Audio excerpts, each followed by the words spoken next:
জামাই ষষ্ঠী স্পেশাল ভিডিওটা ছাড়তে খুবই লেট হয়ে গেছে।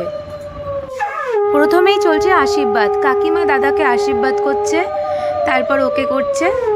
সেদিনকে আমাদের ভালোই কেটেছিল, খুব এনজয় করেছি আমরা।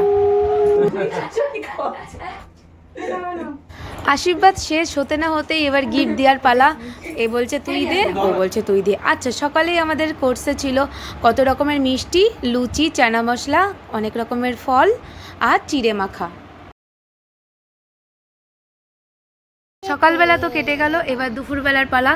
দুপুরবেলা ছিল ভাত, পটল ভাজা, মোচার চপ, পোস্ত দিয়ে আলু ভাজা, ডাল, মোচার কোপ্তার তরকারি, চাটনি, পনির পোস্ত আর আমার বাবার ঘরের পাতা টক দই আর মিষ্টি।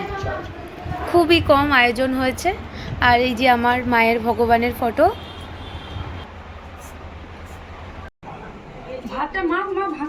দাদা শুরু করে দাও, শুরু করে দাও।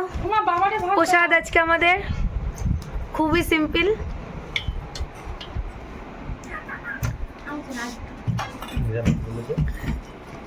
এই যে আমার কাকিমা, এই যে মাসি আর বাবা, এই যে আমার মাসি আর এই যে মা, সব জামাই ষষ্ঠীতে আয়োজন করেছে আর আমরা সবাই এনজয় করছি। তোমরা কিছু বলবে? নাজেহাল অবস্থা, গরমে সব আমরা নাজেহাল একদম। মামাম কেমন লাগছে তোমার মামা বাড়ি এসে? ভালো। আজকে আমরা এই বাড়িতে এসেছি জামাই ষষ্ঠীতে, খুব এনজয় করছি।